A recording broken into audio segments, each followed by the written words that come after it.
야, 우리 곁에 계신 분 인사하십시다. 이렇게 인사하시죠. 하나님의 은혜를 사모하십시오.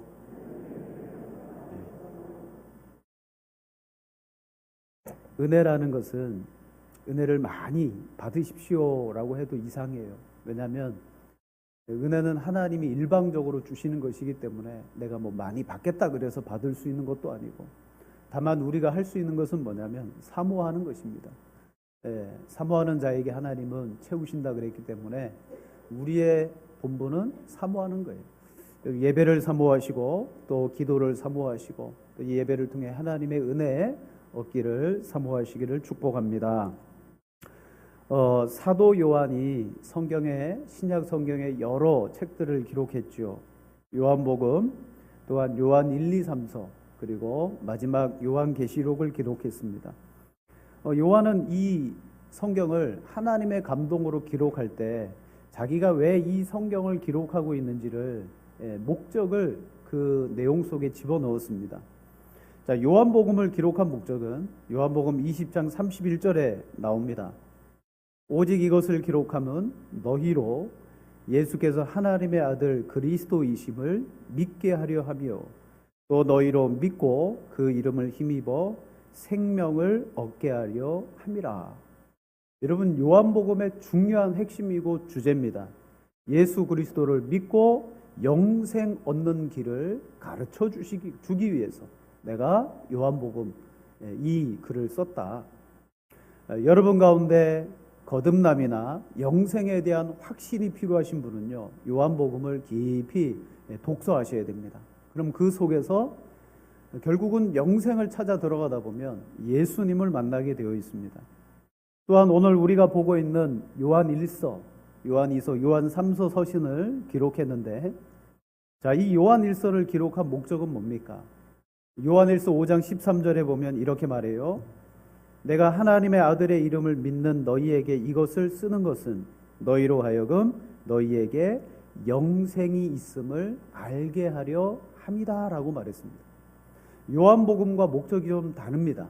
너희에게 영생을 주려 함이라 라고 말했다면 요한일서는요, 너희에게 영생이 있음을 알게 하려 함이라. 자, 분명한 목적을 가지고 요한은 글을 썼고, 특히 요한일서 같은 경우는 편지입니다.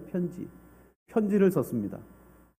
여러분, 편지는요 목적이 있습니다. 쓴 사람과 받는 사람의 어떤 상호작용. 자, 내가 왜 이것을 쓰고 있느냐, 내가 이것을 쓰는 것과 그리고 이것을 바로 전달하는 것에는 분명한 목적이 있다는 거예요. 목적을 이루기 위해서 편지를 기록합니다. 또 그 목적을 이루기 위해 편지는 반드시 전달되어져야 되는 거예요. 우리 흔히 썼지만 못 붙인 편지들이 있잖아요. 쓰기는 썼어요. 밤을 새면서 편지를 썼어요. 그런데 그 편지를 전달하지 못했습니다. 그럼 목적을 다하지 못하는 거예요. 쓰기만 하면 뭐합니까? 그걸 보는 사람이 있어야지. 사도 바울은 바로 이 요한일서를 쓰고 있습니다. 그리고 말합니다. 내가 이것을 너희에게 전함은, 쓴 것을 전한다. 똑같은 이야기예요. 사도 요한은 이 편지를 통해서 수신자들에게 전달하고자 하는 바가 있다는 것이죠. 자, 요한일서 1장 3절에 보면 이런 말씀이 있습니다. 우리가 보고 들은 바를 너희에게도 전함은. 여기서 전한다는 것은 쓴다는 얘기예요. 내가 이걸 지금 쓰고 있다. 너희에게 이걸 전하기를 원한다. 뭘요? 그 뒤에 이렇게 말하죠. 너희로 우리와 사귐이 있게 하려 함이니 우리의 사귐은 아버지와 그의 아들 예수 그리스도와 더불어 누림이라. 자, 우리 4절을 같이 읽어볼까요? 우리가 이것을 쓰면 우리의 기쁨이 충만하게 하려 함이라. 지금 사도 요한이 이 편지를 쓰고 전달하고자 하는 이유는 뭐냐? 너희 안에 영생이 있고 그 영생이라는 것은 바로 하나님과의 사귐인데 그것으로 인하여 기쁨이 충만하기를 원한다는 거예요. 여러분, 신앙생활에 기쁨이 넘쳐야 됩니다. 마지못해 하는 게 신앙생활이 아니고요. 죄인이 예수님을 만나면, 성경을 보면 죄인된 사람들이 예수님을 만났을 때 그들의 마음과 상태를 보십시오. 그들의 인생이 변화되고요. 기쁨이 찾아오고요. 삶의 감격들이 일어납니다. 그때부터 예수님과 뭐 하느냐? 사귀기 시작하는 거예요. 사도 요한은 지금 오늘 우리에게도 마찬가지입니다.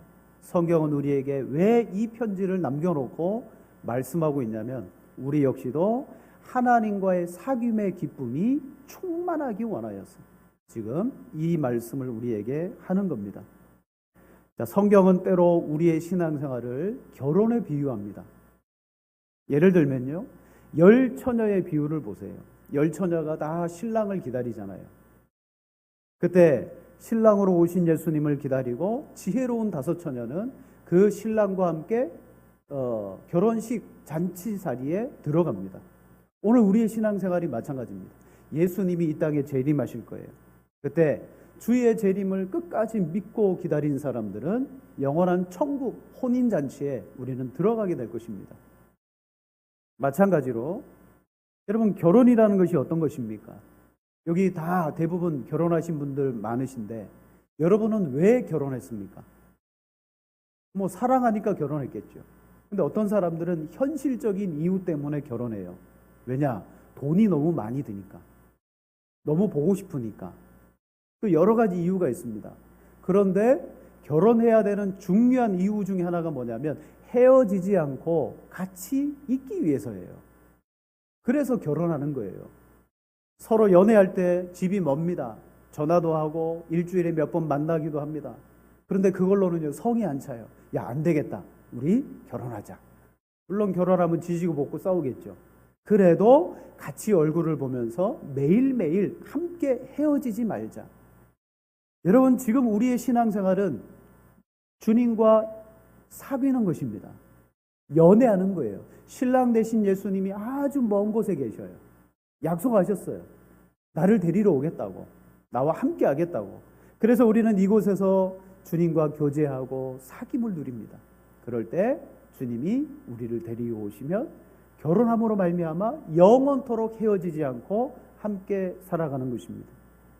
여러분, 성경에서 모든 믿음의 사람들을 향하여 하나님과의 이 사귐이 있다라고 이야기합니다.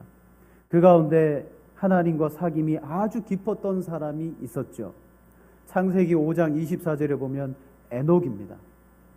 성경은 이렇게 말하죠.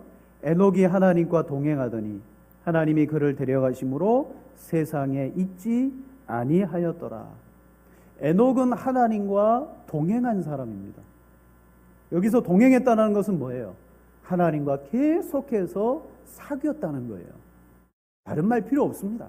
하나님과 사귀었던 사람입니다.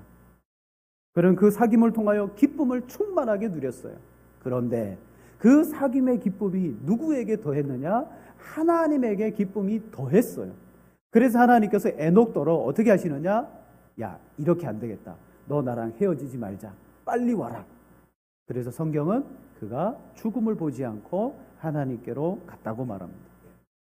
우리가 이 땅에서 하나님과 누리는 사귐의 그 깊이, 사귐의 즐거움과 기쁨의 충만함, 에녹과 같이 우리도 누려야 된다라는 사실입니다. 그런데 오늘 우리의 신앙은요, 나 예수 믿고 천국만 가면 돼. 어떤 천국을 가는 목적을 가지고 신앙생활을 할 때 물론 그것으로 천국 갈 수 있겠죠. 하지만 진정으로 우리에게 천국을 주시는 하나님의 목적과는 다르다는 거죠. 왜 천국 주십니까? 그걸 주시는 하나님과 깊이 사귀고 만남 속에서 천국을 얻는 거예요. 자, 그런데 문제가 있습니다. 첫째로 우리는 태어날 때부터 세상과 사귀기 시작했습니다. 저나 여러분이나 태어나는 순간부터 누구와 사귀기 시작했냐면 세상과 사귀기 시작했어요. 세상은 내가 태어날 때부터 가장 친한 친구였습니다. 예수님을 믿기 전까지 세상은요, 나의 기쁨이었고 나의 즐거움이었고 나의 모든 것이었습니다. 자, 여러분 지금 한번 생각해 보세요. 눈을 잠시 바깥으로만 돌리면 세상에는 내가 사귀고 싶은, 누리고 즐기고 맛보고 하고 싶은 일들이 얼마나 많은지 몰라요. 지금도 여러분, 어떤 사람들은 우리가 매주일 이렇게 예배당에 모여서 예배 드리는 것이 이해되지 않는 사람들이 많습니다. 그 사람들은요, 우리가 이렇게 예배 드리는 걸 이해를 못해요. 왜냐? 그들에게는 일요일이라는 날은 세상을 즐기고 누리는 날이에요. 근데 이걸 누려야 되는데 그리스도인들은 교회 가더라는 거죠. 교회로 모여가지고 하루 종일 예배하고 섬기고, 그걸 바라볼 때 저 사람들은 왜 저렇게 교회 가지? 뭐가 즐겁지? 세상과 사귀는 사람은 하나님과 사귀는 사람을 이해하지 못하는 거죠. 여러분, 성경에 솔로몬 왕은 그는 평생에 아무도 누려보지 못한 모든 것, 그 당대의 최고의 것을 누렸다 그럽니다. 그걸 다 누리고 난 다음에 전도서에다가 딱 기록했죠. 모든 것이 헛되고 헛되니 다 헛되다. 세상을 누려봤는데 모든 것이 다 헛되다라고 고백했어요. 그리고 나서 그가 두 성경을 기록합니다. 잠언, 전도서. 여러분, 잠언과 전도서에 공통된 주제가 있습니다. 그게 뭐냐면 이거예요. 세상이 아니라 하나님을 사랑하라. 잠언을 통해서, 전도서를 통해서 우리에게 주는 말이 그거예요. 세상이 아니라 하나님을 사랑해라. 잠언에서는 아들에게 아버지가 하는 말의 형식을 빌려서 이야기합니다. 전도서에서는요, 인생을 다 살아본 한 사람으로서 앞으로 인생을 살아가는 사람들에게 말합니다. 특히 전도서 12장에 보면 누구에게 말하냐면 청년들아. 청년들은요, 세상과 사귀기 쉽고 이 세상에 흠뻑 취하기 쉬운 그런 사람들이잖아요. 그래서 아예 솔로몬은 청년에게 말씀해요. 전도서 12장 1절과 2절입니다. 자, 우리 두 절을 같이 한번 읽어볼까요? 너는 청년의 때에 너의 창조주를 기억하라. 곧 공고한 날이 이르기 전에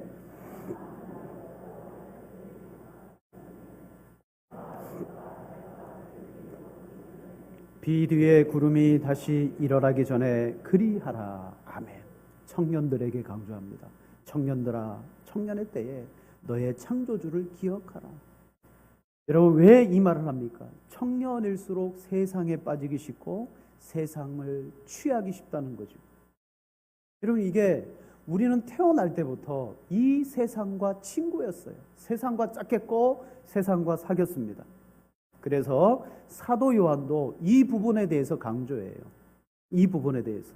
요한일서 2장 14절, 오늘 본문 뒤에 2장 14절 보면 중반절에 이렇게 말합니다. 청년들아, 내가 너희에게 쓴 것은 너희가 강하고 하나님의 말씀이 너희 안에 거하시며 너희가 흉악한 자를 이기었습니다. 이 세상이나 세상에 있는 것을 사랑하지 말라.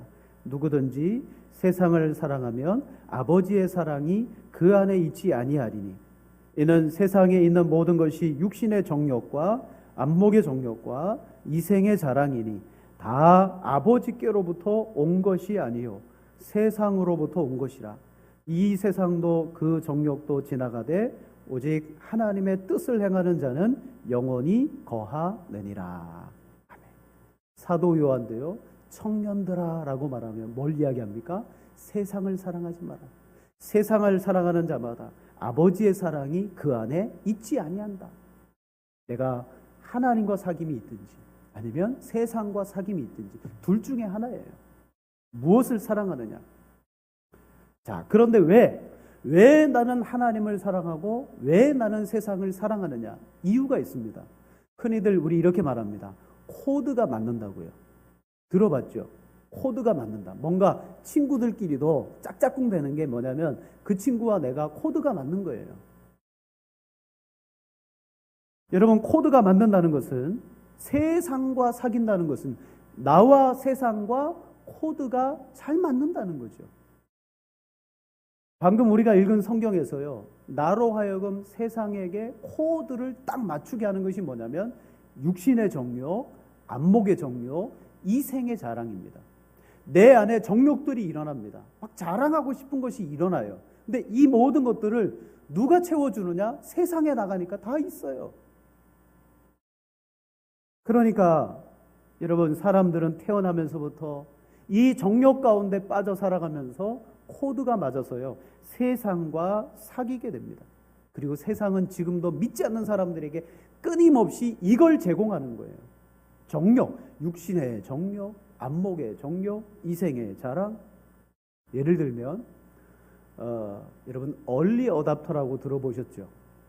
얼리 어답터. 이 사람들이 어떤 사람이냐면 이게 마케팅에서 쓰는 용어입니다. 만약 회사에서 물건을 하나 만들어내려면요, 그냥 만들지 않습니다. 과연 이 물건을 딱 만들면 소비자들이 어떤 반응을 할 것이냐. 그래가지고 제품을 제일 먼저 사는 사람, 그 다음에 사는 사람, 남들이 다 쓰고 난 다음에 사는 사람, 유행이 지나가고 난 다음에 사는 사람, 이 분류가 있어요. 그런데 100%를 보자면요, 제품이 나오자마자 15%의 사람들이 어떻게 하느냐, 신제품을 빨리 구입하는 사람이 있어요. 뭔가 출시된다 그러잖아요. 그럼 매장 앞에 밤새 가지고 기다립니다. 다른 사람이 쓰기 전에 내가 먼저 사서 써보는 사람들이 누구냐? 얼리 어답터입니다. 이런 사람들을 흔히 요즘 젊은이들이 이렇게 말합니다. 신제품 덕후. 덕후라는 말 뭔지 아세요? 매니아는 아직 매니아. 뭔가에 하나 흠뻑 취해서 빠지는 사람. 이 매니아라는 말을 비꼬는 말입니다. 신제품이 나왔다 그러면 그 신제품 사기 위해서 막 매달리는 사람입니다. 자, 이들은 신제품이 나오잖아요. 남들보다 먼저 사고 먼저 만져보고 싶어 합니다. 특히 최첨단 제품이 먼저 나오면 제일 먼저 구입해가지고 사용해보고 싶어서 견디지 못하는 사람들이 얼리 어답터예요. 한 15%, 상위 15%의 사람들입니다. 그래갖고 어떻게 합니까? 그걸 다 써보고 난 다음에 SNS나 블로거에다가 자기가 박스채로 오잖아요. 택배 딱 받아요. 받으면 택배 찍습니다. 칼로 째는 거 찍습니다. 부품 하나하나 꺼내놓고 다 찍습니다. 그리고 평을 다 해요. 그럼 사람들이 그걸 보고 와, 감사합니다. 이거 사야 되겠네요. 그러면은 그게 뭐가 되냐면 육신의 정욕이 되고 안목의 정욕이 되고 이생의 자랑이 되는 거예요. 코드가 맞아요. 세상은 그런 정욕을 가지고 있는 사람들에게 끊임없이 그런 코드를 심어주는데, 근데 중요한 것은 누가 이렇게 하느냐. 세상은요, 그냥 돌아가지 않습니다. 에베소서 2장 2절에 보면 이 세상 풍조와 공중의 권세를 잡고 역사하는 영이 있다 그랬어요. 세상이 있고 이 세상의 풍조와 공중의 권세를 잡아서 역사하는 영이 있습니다. 에베소서 끝부분에 가면 마귀의 관계를 이기기 위해서 전신갑주를 입으라 그랬어요. 그 풍조를 조장하고 역사하는 영이 뭘 하느냐? 마귀의 관계를 일으키는 거죠. 마귀의 관계가 뭡니까? 우리 마음속에 있는 정욕들을 끊임없이 세상으로부터 충동받게 해서 유행 따라가게 하고 좋은 거 사게 하고 세상에 흠뻑 취하도록 하는 게 뭐냐면 마귀의 관계입니다. 세상이 너무 즐거운 거예요. 그래서 그 마귀의 관계가 사람들로 하여금 자기가 원하는 것을 하며 살아가게 해요. 오늘도 저 바깥에 자기가 원하는 것을 하며 살아가는 사람들이 참 많습니다. 에베소서 2장 3절에 말합니다. 자, 우리 같이 한번 읽겠습니다. 전에는 우리도 다 그 가운데서 우리 육체의 욕심을 따라 지내며 육체와 마음에 원하는 것을 하여 다른 이들과 같이 본질상 진노의 자녀이었더니, 우리도 예수 믿기 전에는 그렇게 살았다. 이 말씀에서 육체와 마음이 원하는 것이 뭡니까? 정욕입니다. 세상은 우리의 정욕을 채워주고 만족시켜줍니다. 그렇게 해서 세상은 계속해서 굴러갑니다. 심지어 마귀가, 여러분 예수님이 공생애 시작하면서 40일 금식 딱 마친 다음에 3번 시험했죠? 그죠?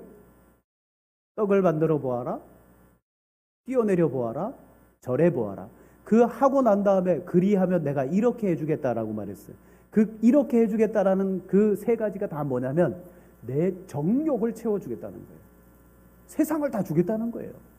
권세를 주겠다는 거죠. 심지어 마귀는 예수님에게 이 시험했습니다. 육신의 정욕, 안목의 정욕, 이생의 자랑을 채워주겠다. 이게 바로 세상이에요. 자, 오늘 예수님을 믿는 저와 여러분들, 우리의 문제가 무엇입니까?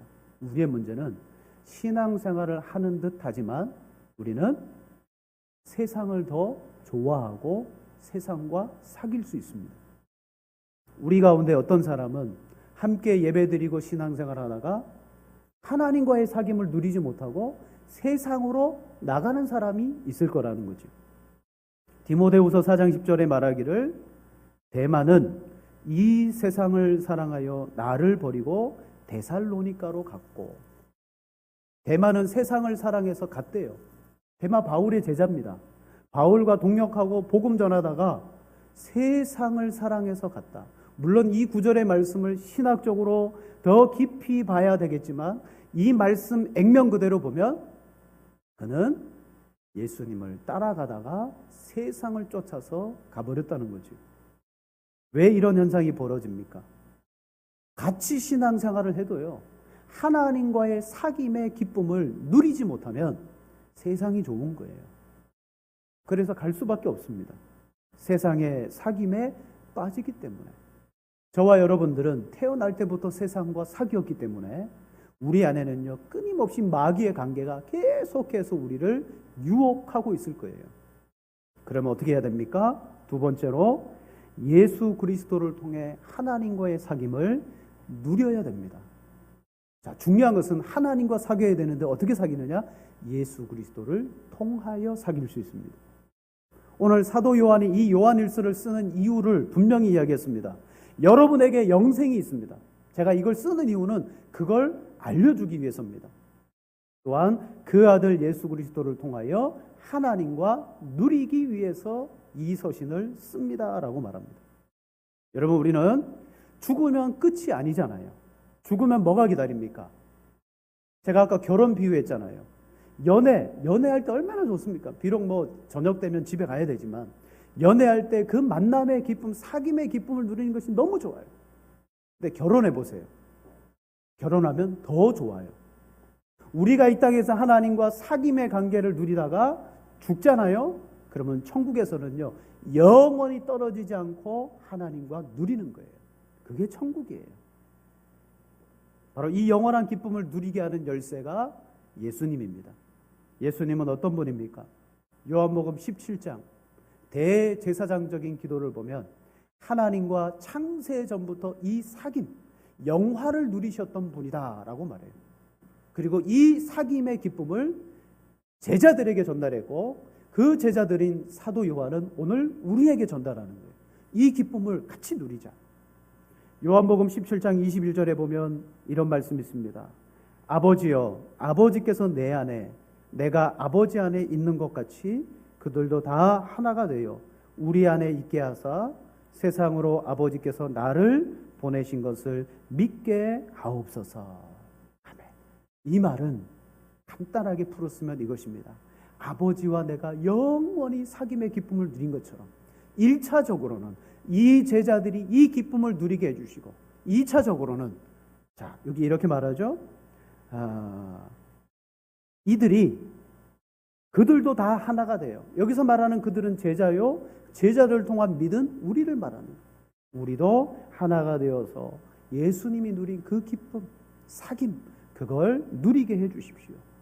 그래서 사도 요한은요, 요한복음과 요한일서를 기록할 때 제일 첫머리에 뭘 언급했냐면 말씀이 계시고 이 말씀이 하나님과 함께 계셨는데 이 말씀은 하나님이다. 요한복음 1장 1절에 말했고요. 요한일서 1장 1절에 뭐라고 말합니까? 똑같이 말해요. 태초의 생명의 말씀에 관하여 우리가 들은 바요, 눈으로 본 바요, 자세히 보고 우리 손으로 만진 바다.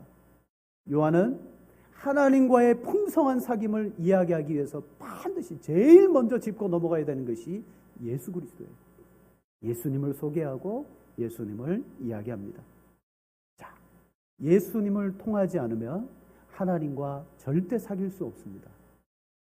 우리는 오늘 이 말씀 가운데 그렇구나, 예수님을 통하여 하나님과 사귀는구나.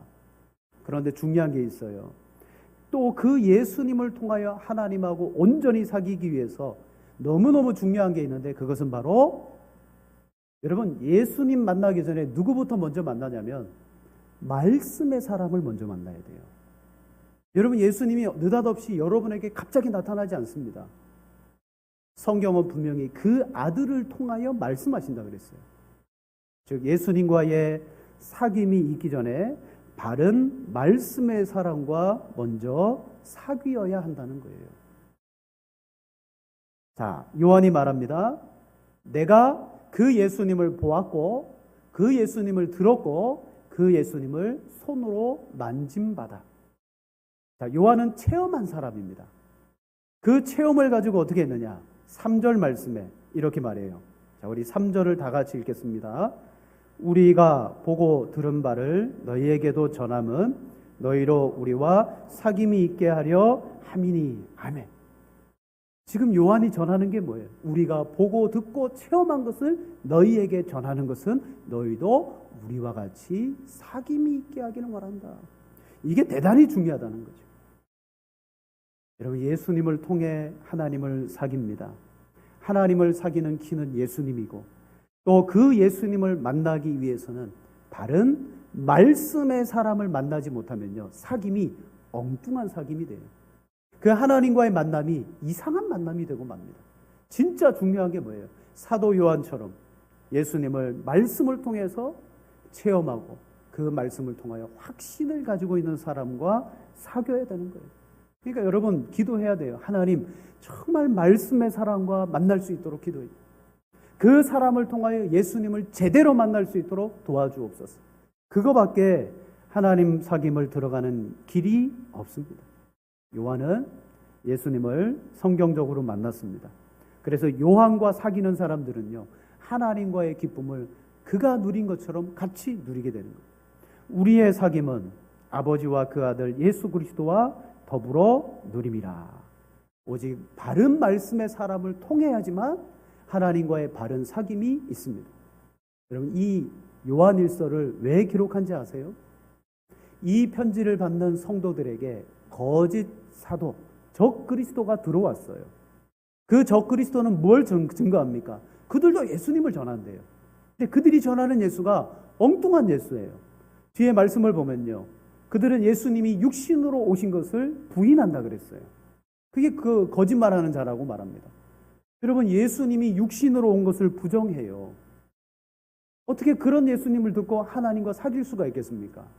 그래서 요한이 이 편지를 기록하는 거예요. 진짜 하나님과의 사귐은 다른 예수 그리스도를 만나야 된다. 하나님을 사귀기 위해서 우리는 바르게 알아야 됩니다. 그리고 성경은 이 사귐이란 말을 무엇으로 또 표현하느냐? 영생이라고 표현해요. 여러분, 사귀는 것은요, 영생입니다. 영생. 자, 요한복음 3장 36절에 말합니다. 우리 같이 한번 보시겠습니다. 아들을 믿는 자에게는 영생이 있고 아들에게 순종하지 아니하는 자는 영생을 보지 못하고 도리어 하나님의 진노가 그 위에 머물러 있느니라. 아멘. 영생이 있는 사람은요, 하나님이 있어요. 영생이 없는 사람은요, 하나님의 진노가 그 위에 머물러 있대요. 다시 말씀드리면 영생이란 무엇입니까? 이전에 마귀와 사귀었던 사람이 영생을 얻었습니다. 그것은 곧 하나님과 사귀게 되었다는 거예요. 바로 이 영생이 사귐이란 말과 일맥상통하는 말입니다. 그럼 영생은 어떤 것입니까? 요한복음 17장 3절에 말합니다. 영생은 곧 유일하신 참 하나님과 그가 보내신 자 예수 그리스도를 아는 것입니다. 예수님을 바르게 아는 것이 영생이고 예수님을 바르게 아는 것이 사귐이고 그것으로 인하여 기쁨을 누리게 되는 것입니다. 영생은 이 땅에서 하나님과 영적인 교제를 누리는 거예요. 또 죽어서도 영생은 영원히 하나님과 교제를 누리는 것입니다. 그래서 사도 요한은요, 요한복음에서도 마찬가지고 요한 1, 2, 3서 계시록에 끊임없이 강조하는 게 이거예요. 영생이다. 영생. 여러분, 저와 여러분들은 이미 우리 안에 예수 그리스도를 알므로 영생이 있는 줄 믿습니다. 자, 이 영생을 누리는 삶이 뭡니까? 너희 안에 영생이 있음을 알게 하려 함이라. 요한 1서 5장 13절 말씀 뒤에 보면 그러므로 너희는 기도해라. 기도한즉 내가 받은 줄로 믿느니라 이렇게 말해요. 영생을 누리는 건 뭐예요? 내 안에 영생이 있다면 하나님과 믿음으로 충분한 교제가 되는 거예요. 대표적인 것이 기도예요. 너희들 안에 영생이 있다. 기도해봐라. 그래야면 하나님이 주신다. 아니 이미 너희는 받은 줄로 믿어라. 여러분 사귐의 대표적인 신앙의 모습은 기도입니다. 기도. 여러분 기도로 응답받고 기도로 하나님의 확신이 있는 사람은요 이미 내 안에 영생이 있는 거예요. 그래서 요한은 이걸 우리에게 뭐 하느냐? 가르쳐 주셔요. 자, 영생, 사귐 너무너무 중요합니다. 바른 하나님의 말씀의 사랑과 만날 때 예수님을 제대로 알게 되며 하나님과 사귐을 누리게 됩니다. 그러므로 여러분 영생의 길, 또 영생의 확신을 바른 하나님의 말씀의 사람을 통하여 가지시는 여러분 되기를 축복합니다. 그럼 스스로 한번 생각해 보세요. 나는 영생이 있는가? 하나님을 아는가? 예수님을 아는가? 세 번째로, 자, 하나님과 사귀는 사람의 특징은 무엇입니까? 그러면 예수님을 통하여 사귐과 기쁨을 누리는데 하나님과 사귀는 사람의 특징이 있어요. 자, 영생이 있는 사람과 하나님을 사귀는 사람의 특징은요, 하나님의 속성을 닮아갑니다. 세상을 좋아하는 사람은 세상을 닮아가게 되어 있고, 하나님과 사귐이 있는 사람은 하나님의 품성을 닮아가요. 자, 하나님은 어떤 분입니까? 우리 본문의 5절 함께 읽겠습니다. 우리가 그에게서 듣고 너희에게 전하는 소식은 이것이니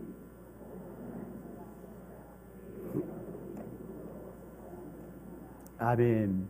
하나님은 누구시라고요? 빛이시라.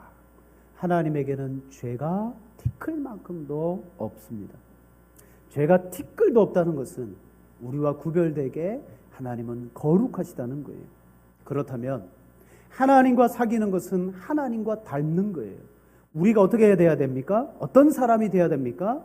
하나님이 빛 가운데 거하는 것처럼, 하나님이 진리이신 것처럼 오늘 우리도 진리와 빛 가운데 행하는 사람이 하나님과 사귀는 사람이에요. 그래서 6절과 7절에 말씀합니다. 만일 우리가 하나님과 사귐이 있다 하고 어둠에 행하면 거짓말을 하고 진리를 행하지 아니함이거니와 그가 빛 가운데 계신 것 같이 우리도 빛 가운데 행하면 우리가 서로 사귐이 있고 그 아들 예수의 피가 우리를 모든 죄에서 깨끗하게 하실 것이요 라고 말했어요. 여러분 오늘날 한국교회 안에 강조되지 않은 부분이 이 부분입니다. 제일 많이 강조되는 게 뭐예요? 여러분 예수 믿으면 구원받습니다. 이게 제일 많이 강조돼요. 그래서 많은 사람들이 교회를 찾아오고 예수님을 믿어요. 근데 진짜 강조해야 되는 게 뭡니까? 여러분 진짜 예수님 믿습니까? 하나님 사귐입니까? 그럼 말씀처럼 하나님을 사귐이 있다라고 말하는 사람은 어두움 가운데 행하면 안 되고 어두움 가운데 행하면 거짓말하는 것이고 진리를 행해야 된다는 거예요. 여러분 진리를 행하며 살아가는 삶이 무엇이다? 하나님을 사귀는 삶이다. 오늘날 우리의 문제는 말을 너무 잘합니다. 이미 세상 사람들은 다 알아요. 교회 다니는 사람들은 말로 못 이긴다고. 말을 너무 잘해요. 여러분 이단에 빠진 사람들을 만나면 특징이 뭐냐면 궤변인데요. 다 외워서 이미 막 다 외운 거니까 그들의 궤변이 외운 상태에서 말로 나오는데 못 이겨요. 그들의 궤변은. 그러니까 이단에 빠진 사람들하고 말로 대결해 갖고 이기려고 하면 안 돼요. 우리는 진리지만 그들은 궤변을 늘어놓습니다. 우리가 이단을 그렇게 보듯이 예수 믿지 않는 사람들이 신앙의 사람들을 어떻게 보느냐? 말을 너무 잘한다. 말이 너무 많다. 이게 오늘 그리스도인들의 특징입니다.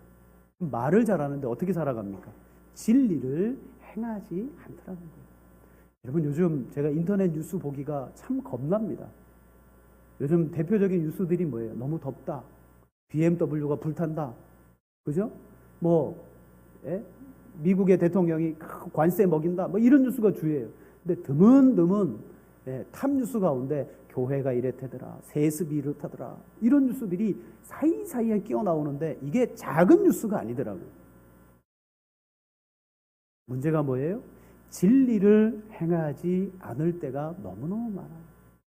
여러분, 신앙생활하고 내가 직분도 받고 하나님을 믿고 천국 간다라고 말은 하지만 내가 진리를 행하지 않을 때 오늘 성경은 뭐라고 말하느냐? 거짓말하는 것이요 라고 말합니다. 진리를 행하지 않고 살아갈 때 그것은 하나님을 닮는 것이 아닙니다. 요한계시록 21장 8절에 보면 마지막 날 불과 유황의 지옥에 심판당하는 사람들이 쭉 열거됩니다. 그 가운데 누가 있느냐? 거짓말하는 모든 자들이 들어있어요. 거짓말하는 모든 자들. 자, 아까 그랬죠?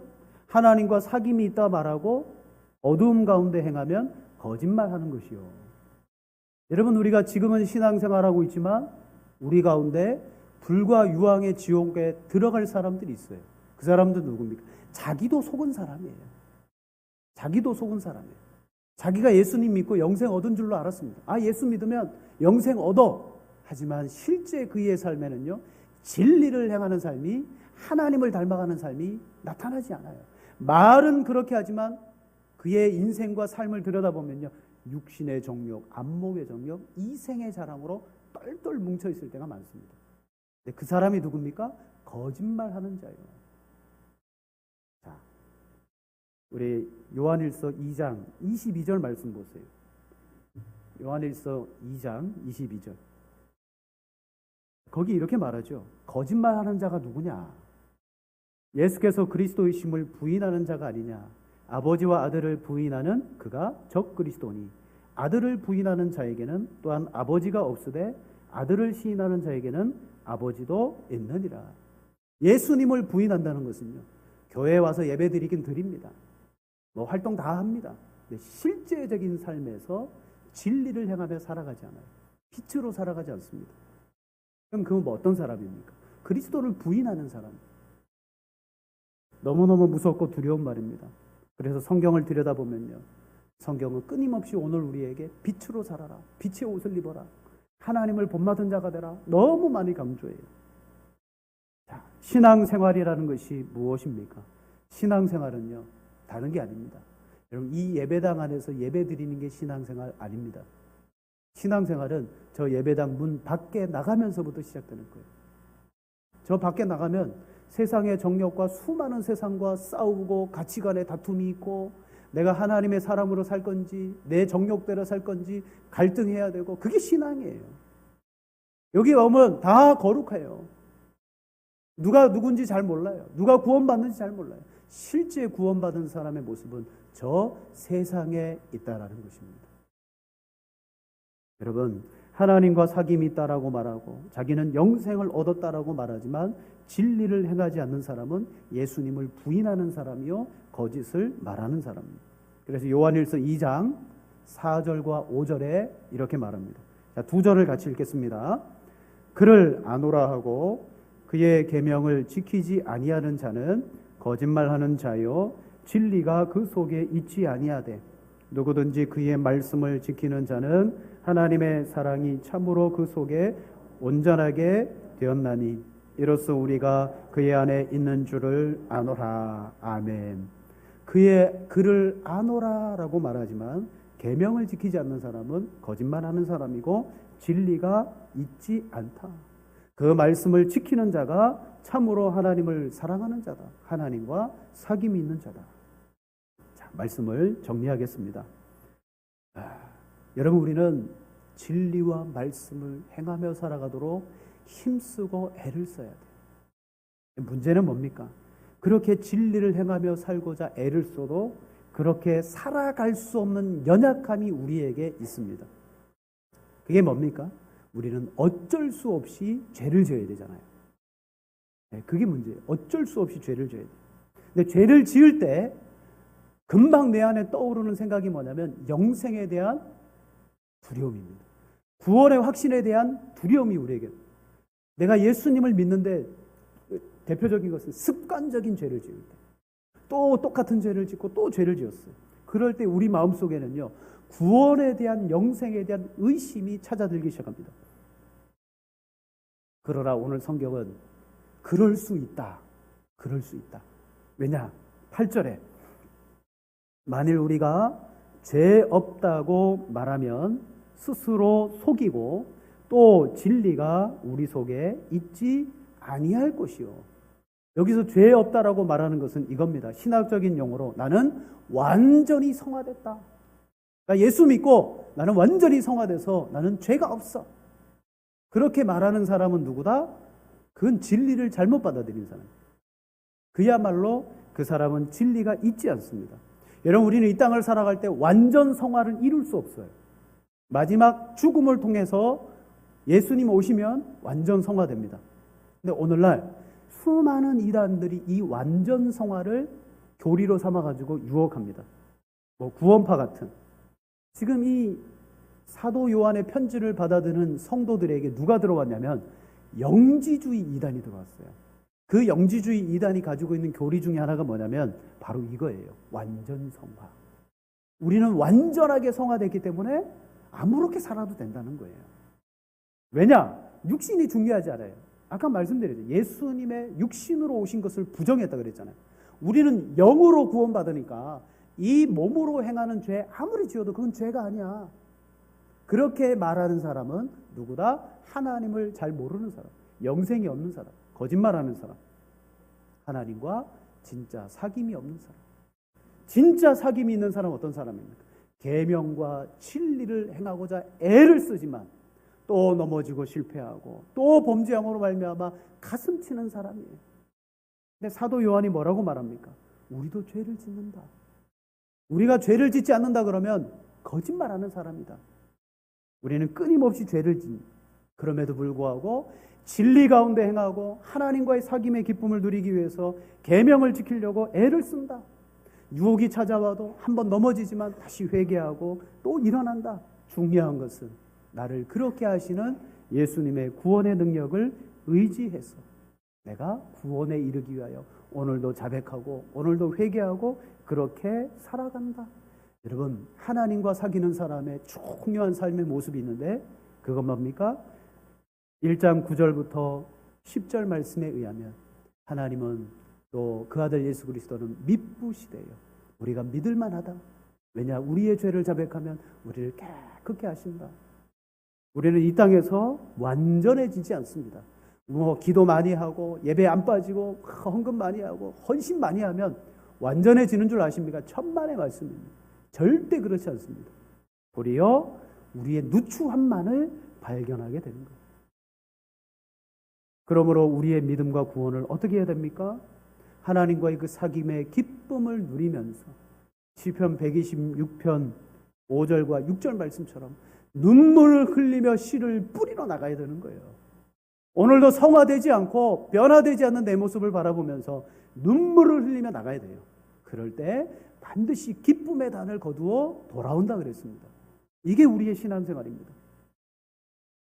오늘 여러분, 이미 여러분들은 세상과 사귀었던 사람들인데 이제 단절했잖아요. 정욕을 따라서 살지 않습니다. 예수 그리스도를 통해 하나님의 그 기쁘신 은혜, 하나님을 닮아가고자 살아가는 분들이 여러분인 줄로 믿습니다. 그런데 여러분, 진리와 계명을 행하다가 불순종하고 넘어질 때가 있습니다. 그럴 때 생각하십시오. 그럴 수 있다.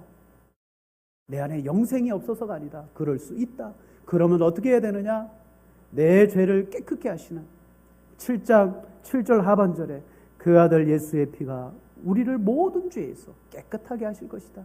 내 죄를 자백하고 고백하면 미쁘시고 의로우신 하나님이 우리의 죄를 깨끗하게 하신다. 왜냐? 2장 1절에 오늘 우리에게 대언자가 있으니 하나님 앞에 나를 대언하시는 예수님이 계신다.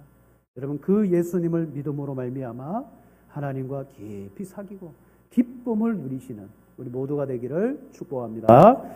하나님 아버지, 은혜를 감사합니다.